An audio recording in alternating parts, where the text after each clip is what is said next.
Well, this adventure has taken quite a severe turn. I started this about a month ago with a clear direction on what this conversation was going to be, and some big news came out yesterday that is going to greatly impact and change my thought process and my direction on where I was going with all of this. So stick around until the end, where we'll have an update on this big news and everything that's going on. Now let's get into the adventure.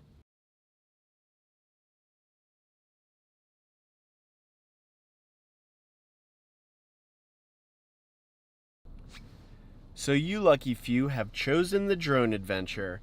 So my goal of this conversation is just to talk about my progression with drones.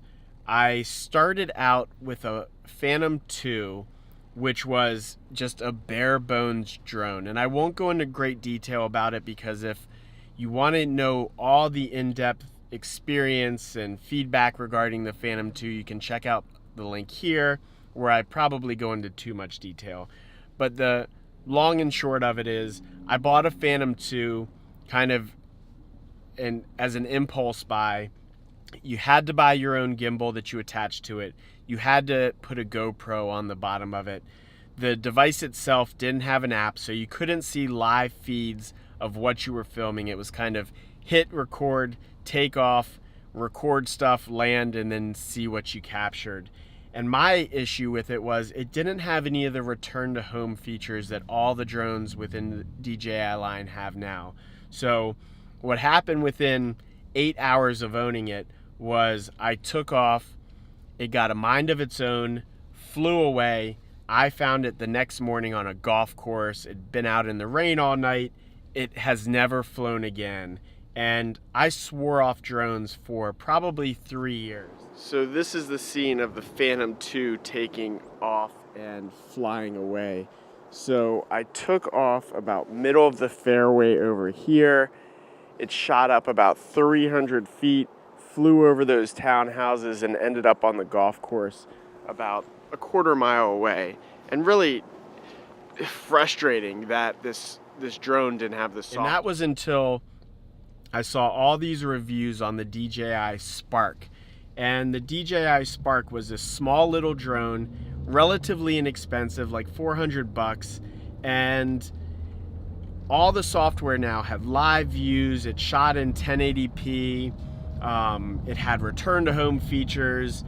DJI now has this Care Refresh, which basically is insurance on your drone. So if it gets wet, if you wreck it, whatever happens, you're covered. So I bought it, and I absolutely love the thing. Right when I got it, we were going down to the Outer Banks, so I took it with me to the beach, and the video I captured while at the beach was just incredible. I'll put a link here so you can see some of that, but it was a phenomenal drone. It is a phenomenal drone. It handled 20-mile-an-hour winds like a champ. It just did everything I asked of it, and it kind of rekindled my excitement for things like drones and these remote control devices, because I'm a terrible person when it comes to remote control devices, all the way back to childhood. I crashed everything, I destroyed everything. But this had so many fail-safe features in it to ensure that it came back if it lost a signal, and it didn't fly away, and the Care Refresh insurance was great. So I started using this drone everywhere, and I quickly realized that I was outgrowing what the DJI Spark could do and what I wanted out of it. The distance I wanted to fly was restrictive because I had the remote. Even using the remote, I couldn't go as far as I wanted to. And more than anything, the battery life on the Spark limited how far I could fly and how long I could be up in the air. The battery life on the Spark is advertised at like 15 to 16 minutes. I feel like once I got the IMU calibrated, the GPS calibrated, and I took off, I was probably looking at like 10 to 14 minutes in the air. And that wasn't long enough. By the time I found the shots I wanted to take and was really getting into the flight, it was time to come home. So I ultimately decided to sell the DJI Spark and upgrade to the Mavic Pro Platinum. I sold the Spark about a month ago. I got a good amount of money for it, and it was in great condition, and I still had the like 8 months left on the DJI Care Refresh.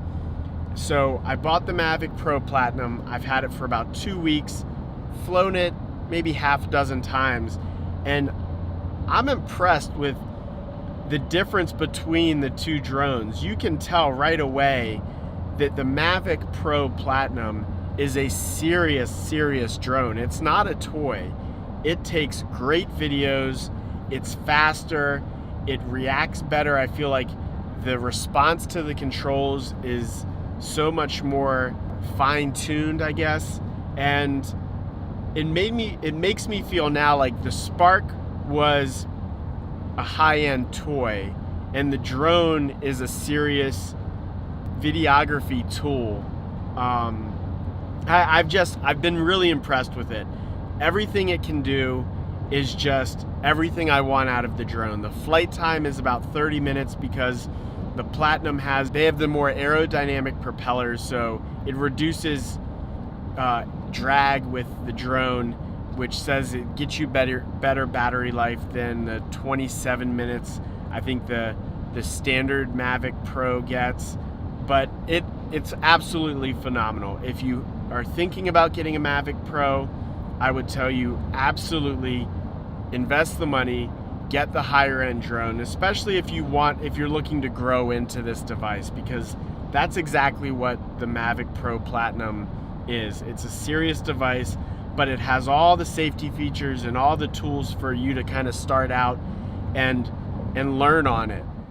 I apologize. I'm editing the vlog right now, and the image quality just got so terrible. I was driving into the sun, so the exposure was all messed up, and I just had to cut it off. And I was going on, which I try not to do.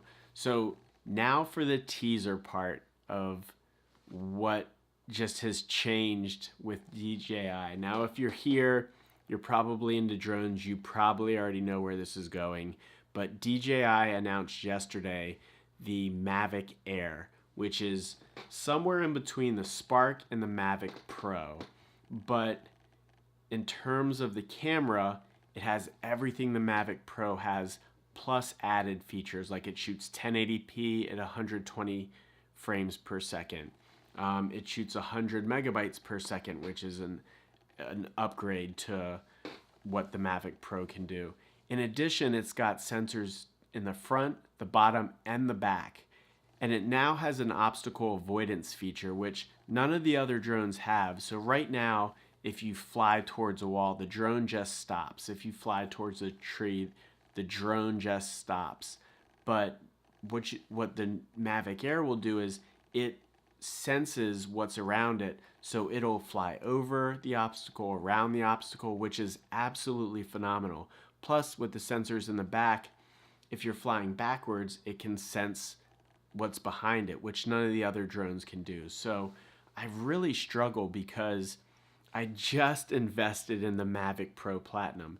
The benefit is I still have time to take it back. So then the question is, do I make the change to the Mavic Air, or do I just stick with the Platinum Pro?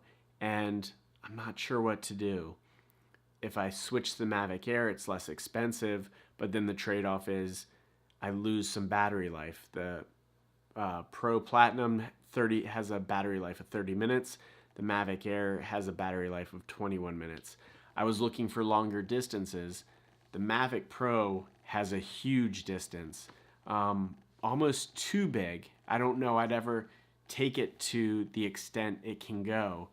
With the Spark, I just need a little bit more distance, which I would get with the Air. So I really don't know what to do. Keep an eye out on the channel, because I think this is going to have a to be continued and a second part to it.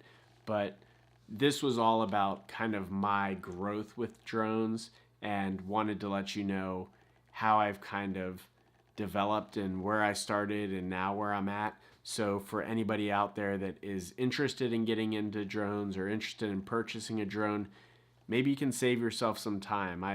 Looking back, I had the mistake with the Phantom, bought the Spark.